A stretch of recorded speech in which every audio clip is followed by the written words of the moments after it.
मशहूर उद्योगपति रतन टाटा के अंतिम दर्शन के लिए भीड़ उमड़ रही है। उद्योग जगत से लेकर राजनीतिक जगत तक की हस्तियां उन्हें श्रद्धांजलि दे रही हैं। मुंबई के एनसीपीए यानी national centre for performing art में अंतिम दर्शन के लिए शव को रखा गया है। बड़ी संख्या में उनके चाहने वाले लोग अंतिम दर्शन के लिए पहुंच रहे हैं। शाम 4 बजे राजकीय सम्मान के साथ रतन टाटा को आखिरी विदाई दी जाएगी। तो उद्योग जगत के अनमोल रतन, एनसीपीए में उनके चाहने वालों की भीड़ यहां पर लगी हुई है। तमाम हस्तियों के पहुंचने का सिलसिला वहां पर जारी है।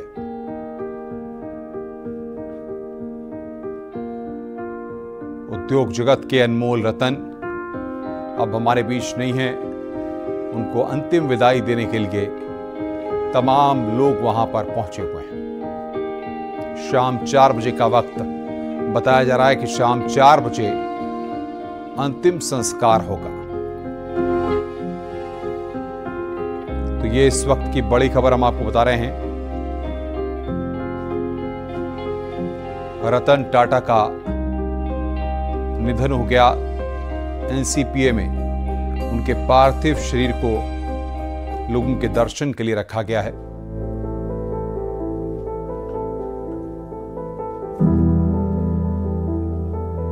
और पुरानी तस्वीरें इस वक्त हम आपको दिखा रहे हैं। रतन टाटा की पुरानी तस्वीरें इस वक्त आप देख रहे हैं।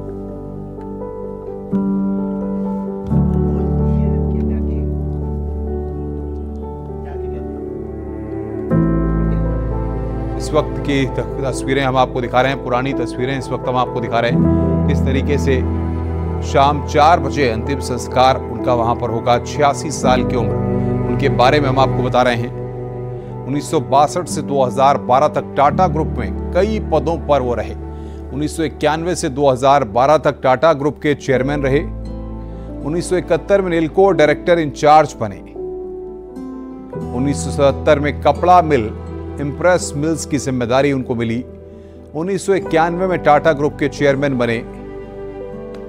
1 लाख रुपए की कार नैनो के लिए टाटा की सराहना। 2000 में रतन टाटा को पद्म भूषण सम्मान से नवाजा गया और 2008 में भी पद्म भूषण सम्मान से उनको नवाजा गया।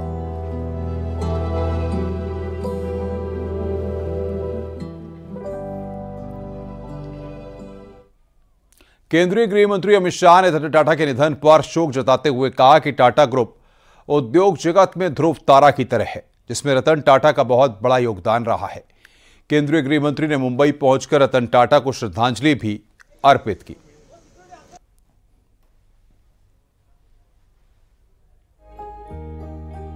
टाटा समूह के सारे उद्योगों को और काम करने की पद्धति को दोनों को उन्होंने परिवर्तित किया और पहले की तरह आज भी टाटा समूह भारत के उद्योग जगत में एक ध्रुव तारा बनकर है। उसमें रतन टाटा जी का बहुत बड़ा योगदान है। रतन टाटा को श्रद्धांजलि देने अंबानी परिवार भी पहुंचा। रिलायंस इंडस्ट्रीज के चेयरमैन मुकेश अंबानी और पत्नी नीता अंबानी रतन टाटा के अंतिम दर्शन के लिए पहुंचे। उनके साथ बड़े बेटे आकाश और बहू श्लोका भी श्रद्धांजलि अर्पित करने पहुंचे। तो अंबानी परिवार भी पहुंचा श्रद्धांजलि देने के लिए। ये तस्वीर हम आपको दिखा रहे हैं किस तरीके से मुकेश अंबानी अपनी पत्नी नीता अंबानी के साथ वहां पर पहुंचे। रतन टाटा के अंतिम दर्शन करने के लिए पहुंचे। उनके साथ बड़े बेटे आकाश और बहू श्लोका भी श्रद्धांजलि अर्पित करने पहुंचे।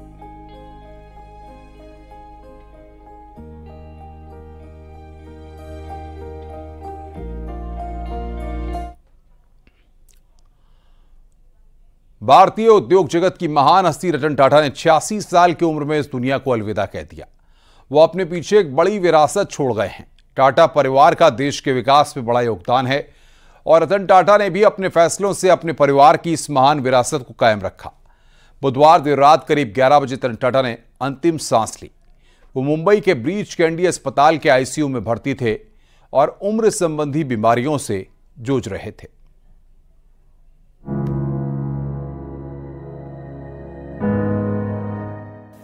भारत के अनमोल रत्न रतन टाटा अब हमारे बीच नहीं है। टाटा समूह के पूर्व चेयरमैन रतन टाटा का निधन हो गया। रतन टाटा 86 साल के थे। रतन टाटा ने बुधवार की देर रात मुंबई के अस्पताल में आखिरी सांस ली। जैसे ही उनके निधन की खबर मिली, चारों तरफ शोक की लहर दौड़ गई। रतन टाटा ने टाटा समूह को वैश्विक मंच पर पहचान दिलाई थी। बीते कुछ दिनों से उनकी तबीयत खराब थी। उनके स्वास्थ्य को लेकर कई तरीके की खबरें भी सामने आई थी। 2 दिन पहले ही यानी सोमवार को रतन टाटा ने अपने सोशल मीडिया पोस्ट के जरिए हेल्थ को लेकर के अफवाहों को खारिज किया था। रतन टाटा की गिनती सबसे सफल बिजनेसमैन की लिस्ट में की जाती है और उनके नेतृत्व में टाटा ग्रुप ने देश ही नहीं बल्कि पूरी दुनिया में डंका बजाया। रतन टाटा ने 1991 में ग्रुप की कमान अपने हाथ में ली थी और साल 2012 तक रतन टाटा कंपनी में चेयरमैन बने रहे। रतन टाटा अपनी कमाई का एक हिस्सा दान में देते थे। रतन टाटा अपनी दरियादिली के लिए जाने जाते थे। 2004 में आई सुनामी हो या फिर देश में कोरोना महामारी का प्रकोप, हर संकट के समय रतन टाटा मदद के लिए सबसे आगे रहे। न केवल सामाजिक कार्यों बल्कि आर्थिक तंगी से जूझने वाले छात्रों की भी मदद के लिए वो हमेशा आगे रहते थे। रतन टाटा का जन्म 28 दिसंबर 1937 को मुंबई में हुआ था। उनके पिता का नाम नवल टाटा और माता का नाम सूनी टाटा था। टाटा समूह के फाउंडर जमशेद जी टाटा रतन टाटा के परदादा थे। रतन टाटा के माता पिता 1948 में अलग हो गए जब वो केवल 10 साल के थे और इसीलिए उनका पालन पोषण उनकी दादी रतन जी टाटा की पत्नी नवाजबाई टाटा ने किया था। रतन टाटा ने 8वीं कक्षा तक कैंपेन स्कूल मुंबई में पढ़ाई की। उसके बाद कैथेड्रल और जॉन कानन स्कूल मुंबई और बिशप कॉटन स्कूल शिमला में पढ़ाई की। बाद में वो अपनी पढ़ाई पूरी करने के लिए हार्वर्ड बिजनेस स्कूल चले गए। उन्होंने कॉर्नेल यूनिवर्सिटी से आर्किटेक्चर एंड स्ट्रक्चरल इंजीनियरिंग की डिग्री 1959 में हासिल की थी। डिग्री लेने के बाद उन्होंने अमेरिका में ही नौकरी करने का मन बना लिया था, लेकिन उनकी दादी की तबीयत खराब होने के बाद उन्हें भारत वापस आना पड़ा। यहाँ आकर उन्होंने IBM ज्वाइन कर लिया था। Bureau report, news 18।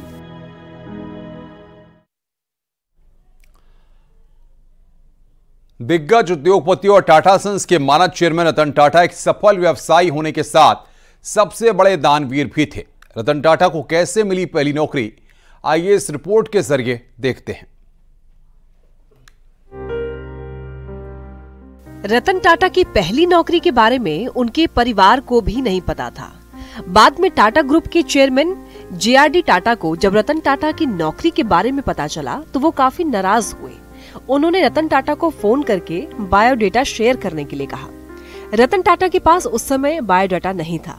उन्होंने IBM में ही टाइपराइटर्स पर टाइप करके अपना बायोडेटा बनाया था। इसके बाद उन्होंने JRD टाटा को अपना बायोडाटा शेयर किया था। रतन टाटा ने सीधे अपने पारिवारिक कारोबार में कोई अहम पद लेकर के कमान नहीं संभाली थी, बल्कि एक सामान्य कर्मचारी के रूप में अपनी कंपनी की एक यूनिट में काम करते हुए बारीकियां सीखी थी। उन्होंने टाटा स्टील के प्लांट में चूना पत्थर को भट्टियों में डालने जैसा काम भी किया। रतन टाटा ने साल 1991 में टाटा सन्स और टाटा ग्रुप के अध्यक्ष का कार्यभार संभाला था। इसके बाद 21 साल तक उन्होंने कंपनी का नेतृत्व किया और कंपनी को बुलंदियों तक पहुंचाने में मदद की। रतन टाटा के अध्यक्ष पद पर कार्यरत रहते समय ही टाटा ग्रुप ने Tetley tea, Jaguar land rover और कोरस को टेक ओवर किया था। नमक से लेकर एयर इंडिया तक ग्रुप में रतन टाटा के नेतृत्व में टाटा ग्रुप ने अपने कारोबार का इतना विस्तार किया कि घर की रसोई से लेकर आसमान तक उनकी धमक दिखाई देती है। आज नमक मसाले हो या फिर पानी चाय कॉफी, घड़ी ज्वेलरी हो या लग्जरी कार, बस ट्रक और हवाई जहाज का सफर, टाटा ग्रुप का कारोबार हर क्षेत्र में फैला है। रतन टाटा साल 2012 में टाटा ग्रुप के चेयरमैन पद से हटने के बाद से टाटा कंपनी के लिए सबसे बड़े मार्गदर्शक के तौर पर काम कर रहे थे। इसके अलावा वो NGO के काम में भी काफी एक्टिव थे।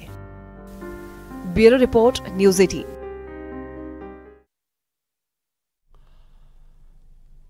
रतन टाटा एक पायलट भी थे। साल 2007 में भारत के पहले शख्स बने थे जिसने F-16 फैल्कन उड़ाया था। उन्हें कारों का भी बहुत शौक था। उनके संग्रह में कई बड़ी कारें हैं। लेकिन आपको पता है कि टाटा मोटर्स को उबारने के लिए क्या प्रयोग किया जो काफी सफल रहा।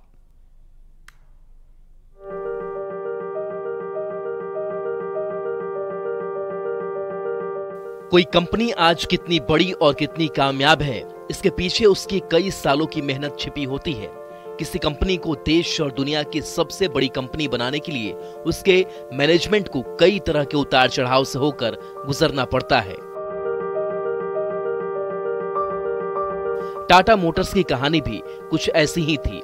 आज भले ही टाटा मोटर्स देश की सबसे बड़ी कार कंपनियों में से एक हो, लेकिन एक दौर ऐसा भी था जब कंपनी के लिए बाजार में अपनी मौजूदगी बनाए रखना ही एक बड़ी चुनौती की तरह थी। कहा जाता है कि बड़ी कंपनियों के लिए अक्सर ऐसा समय बड़े फैसले लेने का होता है। अगर समय पर लिया गया फैसला सही साबित हुआ तो कंपनी फिर पीछे मुड़कर नहीं देखती है। टाटा मोटर्स के साथ भी ऐसा ही हुआ। टाटा मोटर्स के लिए 20वीं सदी का अंत काफी मुश्किलों भरा रहा था। उस दौर में भारतीय बाजार में मारुति सुजुकी अपनी मौजूदगी बड़ी तेजी से बढ़ा रही थी। मारुति कंपनी समय समय पर कार के नए मॉडल लाकर भारतीय बाजार को अपने कब्जे में करते दिख रही थी। उस दौर में टाटा मोटर्स के पास कार के जितने भी मॉडल थे वो इतने पुराने हो चले थे कि अब मारुति के सामने दिन पर दिन उनकी मांग कम होने लगी थी। तभी रतन टाटा ने भारत में पहली बार पूर्ण रूप से बनी कार का उत्पादन शुरू किया। इस कार का नाम था टाटा इंडिका। भारत में 100% बनी इस कार को पहली बार साल 1998 में ऑटो एक्सपो और जिनेवा इंटरनेशनल मोटर शो में प्रदर्शित किया गया था। इंडिका पहली देशज कार थी जो पेट्रोल और डीजल दोनों इंजनों में उपलब्ध थी। रतन टाटा के नाम दुनिया की सबसे सस्ती कार टाटा नैनो बनाने की भी उपलब्धि है। रतन टाटा को कारों का भी काफी शौक था। उनके संग्रह में Maserati, Quattroporte, Mercedes Benz x class, Mercedes Benz 500 SL और जगुआर F टाइप जैसी कारें शामिल है। Bureau report, news 18।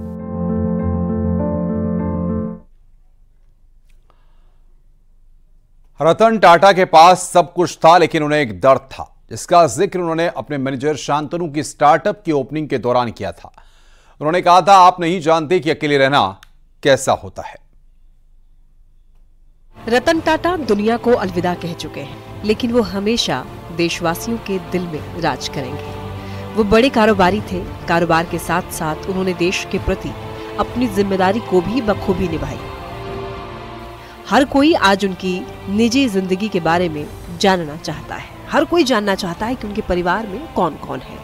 Ratan Tata के पास सब कुछ था, लेकिन उन्हें एक दर्द था जिसका जिक्र उन्होंने अपने मैनेजर शांतनु के स्टार्टअप की ओपनिंग के दौरान किया था।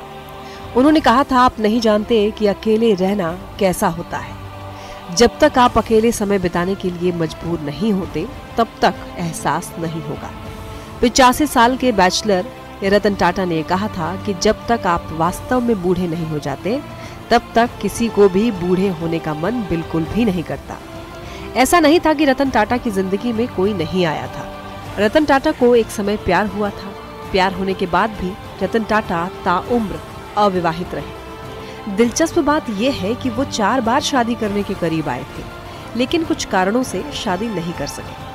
उन्होंने एक बार स्वीकार किया था कि जब वो लॉस एंजलिस में काम कर रहे थे तब एक समय ऐसा आया जब उन्हें प्यार हुआ, लेकिन 1962 के भारत और चीन के युद्ध के कारण लड़की के माता पिता उसे भारत भेजने के विरोध में थे, जिसके बाद उन्होंने कभी शादी नहीं की। रतन टाटा की शख्सियत की अगर बातें करें तो वो सिर्फ एक बिजनेसमैन ही नहीं बल्कि एक सादगी से भरे नेक और दरियादिल इंसान, लोगों के लिए आदर्श और प्रेरणा स्रोत भी थे।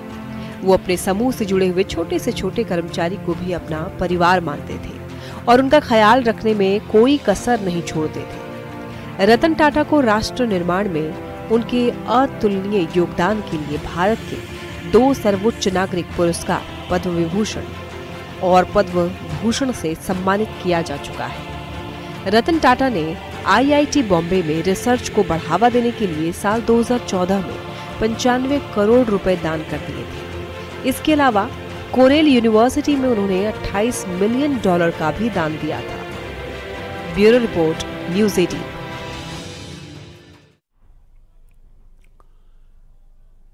केंद्रीय मंत्री पीयूष गोयल ने रतन टाटा के निधन पर शोक व्यक्त किया और कहा कि वो एक संवेदनशील व्यक्ति थे और उन्होंने विश्व में भारत की पहचान बनाई है। बहुत ही संवेदनशील व्यक्तित्व थे। जीवन भर उन्होंने टाटा ग्रुप को तो बड़ा बनाया ही, टाटा ग्रुप को अंतर्राष्ट्रीय पटल पर एक